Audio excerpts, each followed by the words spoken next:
사회생활의 가장 기초가 되고 기본이 되는 우리가 알고 있어야 될 교양 중에 교양이라고 부를 수 있는 참 기본이 되는 그런 지적 바탕? 그 지적 바탕 중에 하나가, 그러니까 우리가 생활하는 데 있어서의 가장 기본이 되는 지적 바탕을 저는 교양이라고 부를 수 있다라고 보거든요. 그래서 그런 기초적으로 갖추어야 할 현대의 지금 이 시대를 살아가는 우리 모두가 기본으로 갖추어야 할 교양 덕목 중에 하나가 불평, 불만에 대한 바른 이해다 라고 생각을 합니다. 불평, 불만을 하게 되면 결론은 뻔하잖아요. 불평, 불만을 많이 하고 불평, 불만을 습관처럼 입에 달고 있는 사람이 세상을 굉장히 풍요롭고 아름답게 잘 산다? 그건 정말 이상하잖아요. 불평불만한 사람이 성공하고 불평불만한 사람이 사람들에게 인정받고 존경받고 인생이 막 날로 번창하게 펼쳐진다. 있을 수 없잖아요. 그런데도 우리는 일상 속에서 불평불만이 거의 이 피부처럼 그냥 간식거리처럼 어쩔 때는 거의 주식의 형태로 늘 먹는 밥처럼 불평불만을 하고 있다는 거죠. 왜 우리는 이렇게 불평불만을 많이 할 수밖에 없을까? 그건 뭐 여러 가지 시대적, 상황적, 여러 가지 환경적, 내적, 외적, 환경적 조건들이 수도 없이 많을 거예요. 불평불만을 할 수밖에 없는 이유와 상황들이. 그렇지만 중요한 건 결과적으로 우리는 불평불만을 통해서 엄청나게 힘들어질 수밖에 없다는 정확한 결론이 있다는 것, 이것을 한 번 더 상기해 볼 필요가 있습니다. 그래, 그러면 여기서 불평불만을 하면 결국 내 인생의 손해인데 왜 우리는 이 명료하고 간단한 진실을 마치 전혀 모르고 있는 것처럼 늘 불평불만이 쌓여 있을까? 그럼 불평불만에 대해서 조금 더 면밀하게 좀 한번 만지고 들어가 본다면은 불평불만의 본질이 뭘까? 불평불만의 본질? 불평불만을 하게 되는 그 중심에 어떤 심리적인 그 축이 있을까? 저는 그 불평불만의 본질을 심리적인 측면에서 그 핵심 축을 찾아본다면 부당하다고 느낀다. 부당하다고 느끼기 때문에 그 부당함을 나는 표현을 하고 있어. 이건 부당하잖아. 제가 나보다 실력도 없고 나보다 성실하지도 않은데 제가 나보다 더 잘 되는 거는 부당한 거야. 그리고 사장이 우리에게 일만 시키려고 악착같이 저렇게 표독스럽게 구는 건 부당한 거야. 응?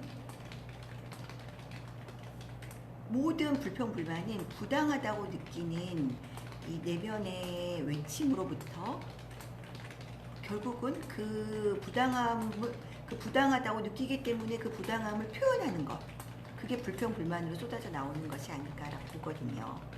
근데 정말 부당한지 아닌지는 이제 차후에 그 케이스별로 다를 수 있으니까 차후에 보더라도, 그러면 불평불만의 본질은 부당하다고 느끼는 심리적 기전이 있다. 그리고 그러면 불평불만 하는 사람들이, 모든 사람들은 다 불평불만을 어느 정도 하고 있지만 특히 불평불만이 많은 사람들이 있어요. 뭐 저도 불평불만을 많이 했던 사람 중에 한 사람이고, 불평불만을 많이 하는 사람들의 그럼 특징은 뭘까? 근데 불평불만을 우리가 잘 풀어서 해결을 하기 위해서는 잘 알아야 되잖아요.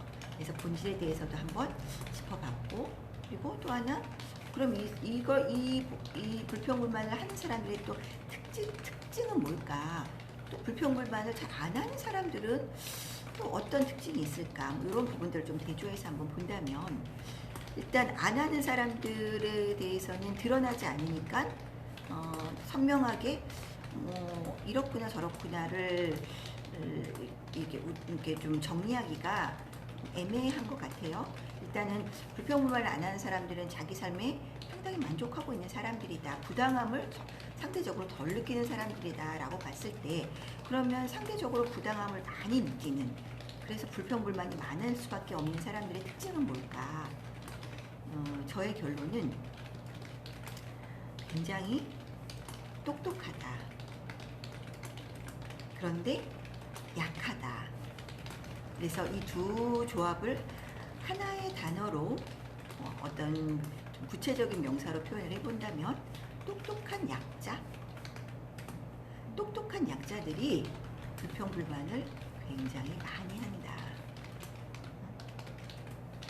약자긴 약자인데 별로 안 똑똑해. 그러면 뭐가 부당한지에 대해서 분별이 명확하게 서지 않으니까 그렇게 딱히 그런가 보다 하지, 불평불만할 어떤 이런 요소들이 탁탁탁탁 튀어오르지 않을 수 있단 말이에요. 근데 똑똑한데 내가 힘이 있어. 그럼 내가 불평불만할 일이 없죠. 왜? 내 힘이 있으니까 처리해버리면 되잖아. 근데 난 똑똑한데 힘은 없어. 그래서 뭔가 내 눈에 나에게, 내가 느끼기에는 나에게 불리하고 부당한 상황들이 계속 펼쳐지는데 해결할 수 있는 힘은 없어. 그럼 이것을 내가 힘이 없구나 라고 나 자신의 못남으로 가지고 오는 부분도 일정 정도는 있을 거예요. 그러면 이제 나 자신에 대한 불평불만으로 내면화가 되겠죠. 근데 내가 내면화를 하는 것보다는 보이는 부분들에 있어서는 외적인 것들이 내 눈에 보이니까 외적인 것들에 문제가 있다고 그렇게 인지를 하는 게 훨씬 더 빠르고 훨씬 더 쉽게 와닿는단 말이죠. 그러면 결국은 외적인 상황들에 대해서 잘못됐다고 나는 막 얘기를 이 연사 소리 높여 외칩니다가 될 수밖에 없다는 얘기죠. 똑똑한 약자들이 불평불만을 한다. 네, 그러면 어떻게 해야 될까? 어떻게 해야 될까? 똑똑한 약자는 힘이 없다는 건데 어떻게 할 수 없어요. 약자인 입장에서는 어떻게 할 수 있으면 어떻게 했겠죠. 그러면은 해결할 수 있는 방법은 영 없나? 이 상태로는 없어요. 제가 무언가 상황이 딱 벌어졌을 때 어떤 해결해야 되는, 아니면 굉장히 해결해야 된다는 이 전제 자체가 뭔가 불편한 상황이라는 거죠. 불편한 상황이 딱 벌어졌을 때 어떻게 해야 되지? 하고 길을 잃었다는 느낌이 딱 들면 저는 어떻게 하느냐면, 길을 잃었을 때는 근본으로 돌아가자. 왜 그런 말 많이 하잖아요. 기초부터 튼튼해야 된다. 기초가 제대로 잡혀 있어야 수많은 변수들에 응용할 수 있는 내공이 탄탄한 것이다. 기초를 충실히 해라. 뭐 이런 얘기 많이 하잖아요. 같은 맥락으로 볼 수도 있을 것 같아요. 이렇게 똑똑한 약자가 불평불만이 많을 수밖에 없구나. 결국은 이 말 속에는 해결할 수 없다는 게 자명하거든요.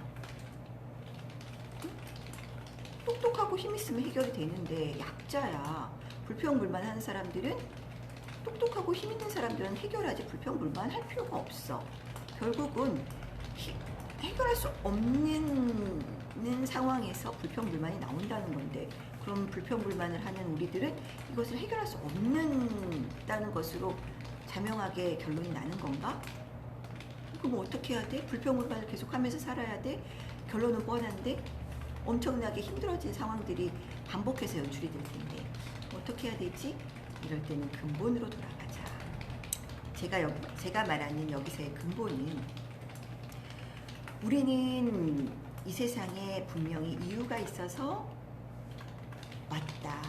이 세상도 이유가 있어서 창조가 됐다.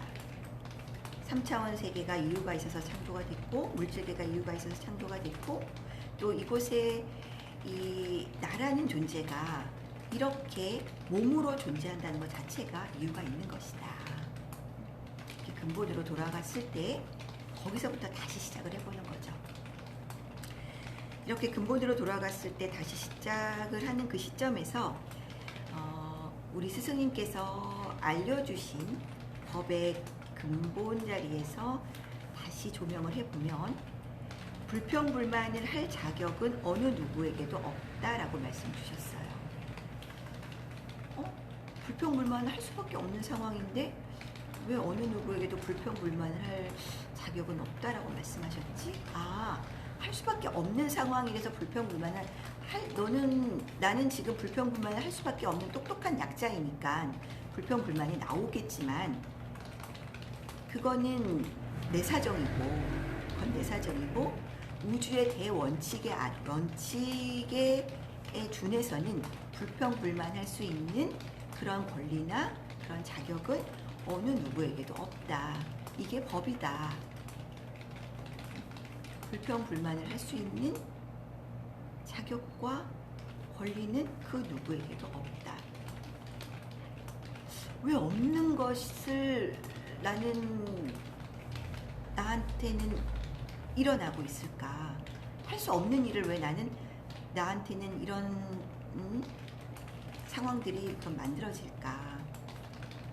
그거는 우리 자체가 많이 어그러져서 온전치 못한 상태에서 이 세상에 왔다는 것부터 또 출발을 해야 돼요.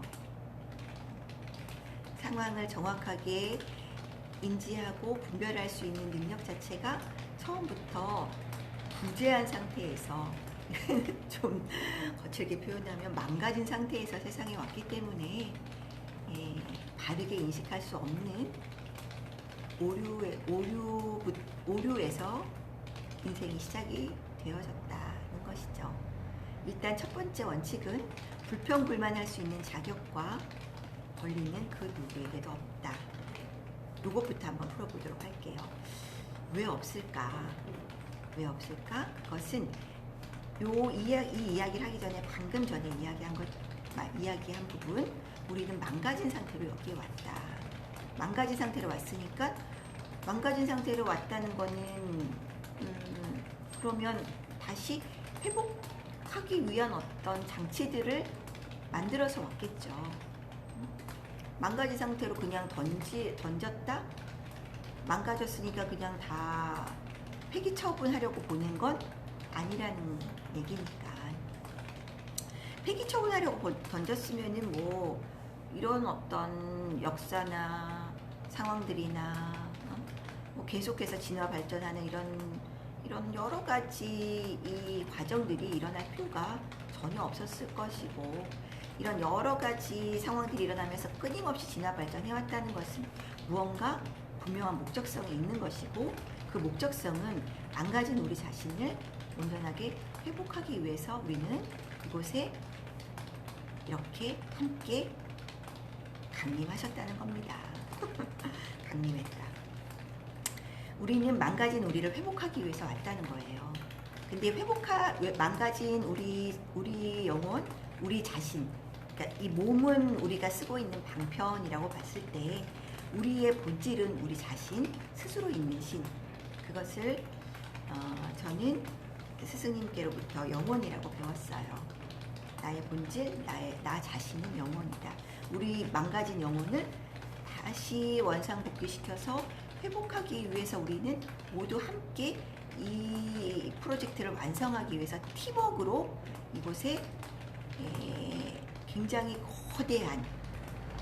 거대한 시공간의 프로젝트를 만들어내고 그것을 하나하나 실현시켜 가기 위해서 지금 이곳에 존재한다는 것이죠. 망가진 우리가 회복하기 위해서는 무엇부터 해야 되느냐? 내가 어디가 망가졌는지를 인지하는 것부터 해야 되지 않을까요? 여러분이 지금 불평불만을 하고 있다면 바로 그 불평불만이 여러분의 망가져 있는 그 부분입니다. 여러분의 영혼의 아픈 부위가 불평불만으로 표출된다고 보시면 정확할 것 같다는 생각이 들어요. 나의 아픈 부위가 표출되고 있구나. 이거는 이런 시베리안 허스키 어쩌고 저쩌고 해서 나을 수 있다면 얼마든지 그렇게 하면 되겠죠. 그런데 우리가 여기가 종기가 났을 때 굉장히 아프고 가렵잖아요. 그것이 이렇게 아프고 가려운 종기를 내가 그냥 막 긁어서 없애버릴까 하고 확 핥혀버리면 뻔하죠. 종기가 2배, 3배 커지고 합병증 생기고 도고르고 덧나고. 불평불만은 이렇게 이런 상황을 만들어낸다는 겁니다. 마치 우리가 종기를 확 핥혀버리면 나의 아픈 부위를 알려주고 있는데 그것을 불평불만이라는 손톱으로 확 핥혀서 내 인생을 결국은 내 영혼이 망가지면 나의 영혼의 상태에 따라서 그대로 반영되는 게 우리 외적인 삶의 여정이거든요. 결국은 너무나 아픈 상황들이 여기저기서 덧나고 번지고 더 곪고 요렇게 된다는 거예요. 첫째로는 처음부터 나는 망가져 있었기 때문에 이것을 회복해가는 과정 속에서 내가 불평불만을 할 수밖에 없는, 뭔가가 불편함을 느낄 수밖에 없는 존재다. 불편함을 느낀다는 것은 나의 망가진 부분을 드러내주는 것이다. 그것을 불평불만이라는 손톱으로 핥히면 나는 더 아파진다.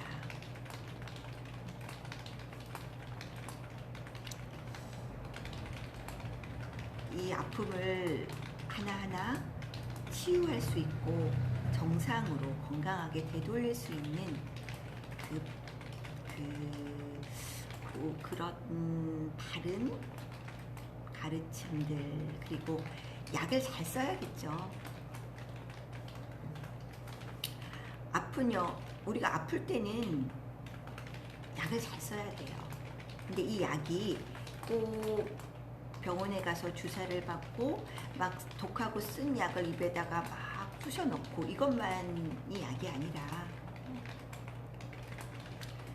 어렸을 때 우리 엄마가 어머니께서 그런 말씀 많이 하셨어요. 제가 잘 안 먹고 하니까 야, 밥이 보약이다, 이런 말씀 많이 하셨거든요. 밥은 되게 우리한테 친근하게 있는, 가까이에 있는 그런 먹을거리잖아요. 약도 먹는 거고 밥도 먹는 건데, 약은 굉장히 아주 그런 상태가 악화됐을 때 쓰여지는 먹거리고, 밥은 일상적으로 우리가 아프기 전에 미리미리 에너지를 잘 충족시킬 수 있는 먹거리잖아요. 우리 영혼이 또 똑같이 이 몸을 통해서 느껴지는 부분들은, 몸이 골고루 영양소를 섭취했을 때 건강한 것처럼 우리 영혼도 골고루 영양소를 섭취했을 때 건강하다는 것을 알게 하기 위해서 우리는 몸이라는 방편을 쓰고 있는 것일 수도 있겠구나라는 생각이 들어요. 몸이 골고루 영양소를 섭취했을 때 건강한 것처럼 우리 영혼도 골고루 영양소를 섭취했을 때 건강하다. 그럼 우리 영혼이 섭취할 수 있는 영양소는 뭘까? 우리 영혼의 밥은 뭘까? 그거는 우리 영혼은 비물질이니까, 우리 몸은 물질이니까 물질을 먹고, 우리 영혼은 일단 물질은 아니야. 비물질이기 때문에 비물질의 에너지가 필요해. 이것을 우리 스승님께서는, 정몽 스승님께서는 지식이라고 말씀 주셨어요. 지식이 영혼의 양식이다. 오늘 제가 여러분들과 함께 나누는 이 불평불만에 대한 이야기도 또 다른 지식의 한 단편 아니겠습니까? 불평불만이라는 게 이런 거구나. 새롭게 알아가는 과정 속에서 알아간다는 것이 지식이 축적되어지는 과정이고, 지식이 축적되어진다는 것은 지식을 먹는 거겠죠, 우리 영혼이. 그리고 일상적으로 밥처럼 먹을 수 있는 그런 우리의 보양식, 밥이 보약인 우리 영혼의 밥은 주변에 있는 이웃들과 인연들과 나누는 이야기들, 즐거운 소통 속에서 아주 충분한 일용할 양식들, 그때그때 필요한 양식들이 들어오고 있다는 거예요. 누군가가 나에게 되게 된 소리를 하든 아니면 달콤한 소리를 하든 그거는 내 영혼에 필요한 골고루 포진되어 있는 영양식이다라고 보면 그 된 소리도 조금 부드럽게 소화시킬 수 있는 그런 소화력이 좀 커지지 않을까 그렇게도 생각이 듭니다. 제가 여러분들께 불평불만에 대해서 이야기 드리고 싶은 요점은 그거 하나예요. 불평불만은 내가 똑똑하다는 증거이고, 또 하나는 어떻게 똑똑하냐면 나의 어떤 아픔들, 나의 못남들을 내가 알아차릴 만큼 난 똑똑하다는 거예요. 한 번씩 우리 스승님께서는 바보는 즐거워 뭐 이런 표현 많이 하시거든요. 그리고 또 이 우리 몸도 아주 상태가 굉장히 안 좋을 때는 아픔을 못 느껴요. 그거는 이번에 그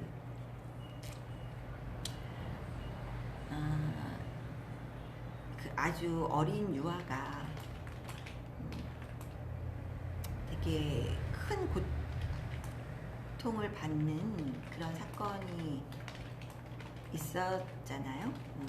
저는 10몇 개월 된 친구인데 양부모 입양을 해와서 양부모 밑에서 있다가 이 내장이 다 파열되고 끊어져서 목숨을 잃게 된 그런 뉴스가 며칠 전에 반영이 이렇게 좀 보게 됐어요. 근데 내장이 다 파열될 정도의 아이인데 표정을 봤을 때는 이렇게 얼핏 봤는데 표정은 그냥 별 표정이 없어요. 그 부분을 이야기할 때 인간이 너무나 그 극한 고통에 처해지면 통각 자체가 사라져버리는 그런 상황들이 만들어진다고 합니다. 너무 아프면 아픔을 못 느끼는 상태. 그래서 왜 급사하시는 분들도 그런 상황들 전혀 아픔을 느끼지 못하고 있다가 그냥 탁 가버리는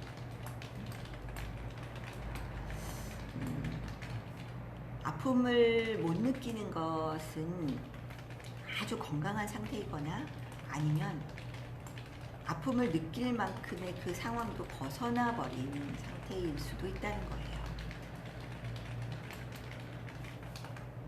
그래서 우리가 뭔가 불편하고 아픔을 느낀다는 것은 내가 이 문제를 해결할 수 있는 힘이 있기 때문에 아픔도 느낄 수 있다. 이것을 해결할 수 없을 때는 아픔 자체를 느낄 수도 없다는 것을 한 번 더 숙고해 볼 필요가 있을 것 같아요. 왜냐하면 불평불만을 느낀다는 것은, 불평불만이 올라온다는 것은 내가 나에 대해서, 세상에 대해서 아픔을 느낀다는 것이고, 아픔을 느낀다는 것은 그만큼 무엇이 잘못됐는지를 그게 바른 시각이든 바르지 않은 시각이든 볼 수 있고 분별할 수 있을 만큼의 나의 지성이 발달되어 있고 똑똑하다는 증거이고, 또 하나는 이것을 해결할 수 있는 잠재된 힘이 내 안에 있다는 것입니다. 잠재된 힘이지 아직 발현된 힘은 아니잖아요. 그래서 잠재된 힘이 있을 때는 이 힘이 발현이 되어질 수 있도록 숙성하는 과정들, 그 속에서 어떻게 해결해 나갈 수 있을까를 하나하나 만져보고 연구하는 요 시간들, 이 시간들 속에서 나는 점점 더 지적으로 성숙해지고 고급스러워지고, 지적으로 성숙하고 고급스러워지면 상황을 해결할 수 있는 내적인 힘이 당연히 커지고 밝아집니다. 불평불만은 여러분을 아주 그 삶의 굉장히 어려운 그 극한으로 몰아갈 수 있는 악마의 발톱이 될 수도 있고, 또 불평불만이 올라오는 것을 캐치했을 때 이것을 어떻게 다루어 가느냐에 따라서 여러분 자신이 어디가 아픈지를 진단할 수 있는 굉장히 요긴한 천사가 될 수도 있습니다. 진단 키트가 될 수가 있다는 거죠. 그래서 여러분들에게 불평불만이 결코 우리에게 일어날 필요가 없는 것인데 일어나고 있는 것은 그 나름의 이유가 있다. 무엇이냐? 대전제로 봤을 때는 우리는 불평불만을 할 수 있는 권리와 그런 자격이 아무에게도 없다. 그런데 불평불만은 왜 일어나게 그럼 만들어졌을까? 이 상황, 이 환경들은, 자연은 왜 그럼 우리에게 불평불만이 일어날 수밖에 없는 환경들을 만들어 주셨을까? 우리 스스로를 진단하라고. 여러분들이 바르게 진단하고 지혜롭게 해결해 나갈 수 있기를 축원드립니다.